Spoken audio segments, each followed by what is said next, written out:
Ustaz, kawan saya asalnya menganut agama Kristian.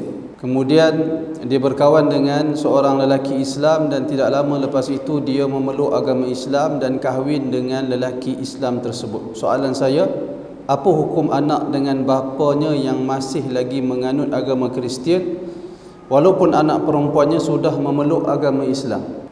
Jawapannya, Al-Quran memerintahkan si anak yang Muslim meneruskan hubungan dengan ibu bapanya yang bukan Muslim, kerana memeluk Islam tidak memutuskan hubungan kekeluargaan sekalipun berlainan agama. Hatta sekalipun dengan ibu bapa bukan Muslim yang bersungguh agar si anak mensyirikkan Allah, Al-Quran tetap memerintahkan si anak bergaul dengan mereka secara baik dalam urusan dunia dan tidak mentaati kehendak mereka agar syirik, namun tetap bergaul dengan mereka secara baik. Dalam Al-Quran Allah Subhanahu wa taala menyebut wa qada rabbuka alla ta'budu illa iyyah wa bil walidaini ihsana. Kemudian dalam ayat Allah Taala berfirman wa in jahadaka ala an tusyrika bi ma laysa laka bihi ilmun fala tuti'huma wa sahibuhuma fid dunya ma'rufa. Allah Taala berfirman di dalam Al-Quran, dan jika kedua-dua ibu bapa kamu bersungguh-sungguh an tusyrika bi, supaya kamu mensyirikkan aku dengan sesuatu yang laisa laka bihi ilmun, dengan sesuatu yang Allah Taala tak bagi tahu pun, fala tuti'huma, jangan kamu taat kepada perintah kedua ibu bapa agar kamu mensyirikkan aku. Allah Taala. Kemudian Allah Taala susuli selepas itu wasahibuhuma fid dunya ma'rufa, akan tetapi bergaullah mereka dalam urusan dunia dengan cara yang baik. Maka sebab itu saya sebut di awal tadi, memeluk Islam tidak memutuskan hubungan kekeluargaan. Benda yang sama kita kena tahu, seorang anak yang kuat agama tidak boleh memutuskan hubungan dengan mak ayah dia yang jahat. Katalah dia ada mak ayah yang tak salat sebagai contoh. Dia rajin salat, dia dah besar, dia dengar kuliah, dia ada kesedaran, lalu dia salat, tapi mak ayah dia tak menunaikan salat.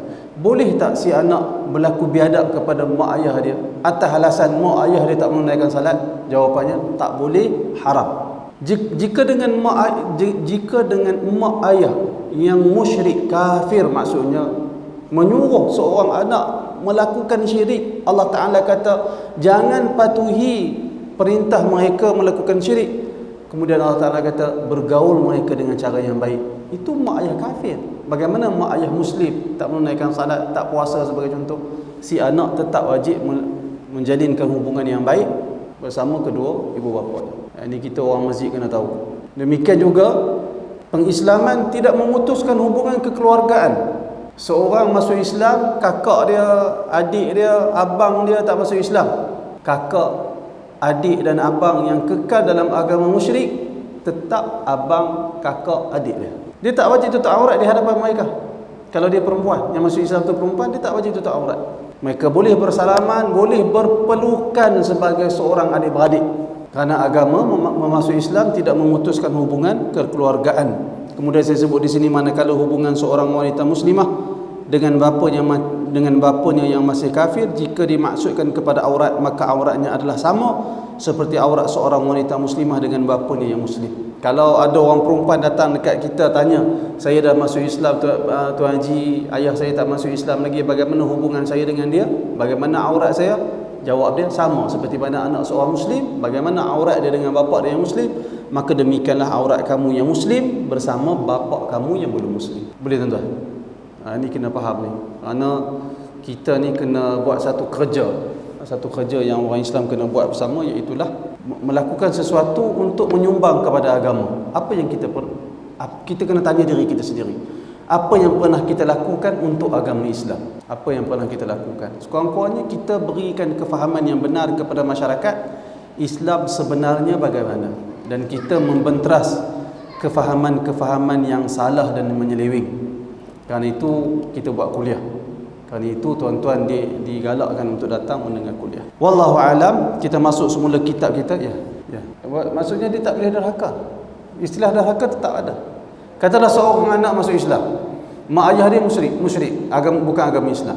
Kalau dia lawan cakap mak ayah, dia anak derhaka. Dia anak derhaka kepada kedua ibu bapa dia yang kafir. Dia derhaka, ada istilah derhaka. Boleh. Dengan syarat dia tak boleh suruh perkara yang berlawanan dengan hukum syarak. Itu mestilah sebab tu Allah Ta'ala sebut, jika mereka berdua bersungguh-sungguh agar kamu mensyirikkan aku, jangan taat kepada mereka. Sebagai contoh, mak ayah yang kafir suruh anak dia masuk Islam makan babi sebagai contoh. Dia tak boleh taat. Dia tak boleh taat. Mak ayah dia suruh, mak ayah tak bagi salat, dia tak boleh taat. Dia tetap salat. Tapi dalam masa yang sama mesti adakan hubungan, mesti berbuat baik kepada mak ayah dia. Tapi ustaz, mak ayah saya susah pergi rumah dia, tak boleh nak pergi, tak boleh nak tunaikan salat. Mak ayah saya kata kalau kamu nak sembahyang tak payah main jumpa kami. Tak payah jumpa, tapi beri hadiah, tanya hubungan. Mereka sakit, beri ubat. Mereka perlukan bantuan, wajib bantu. Itu maksudnya. Apa yang mereka perlu dari seorang anak perlu buat kepada mereka, walaupun mereka memusuhi Islam. Boleh? Wallahu a'lam.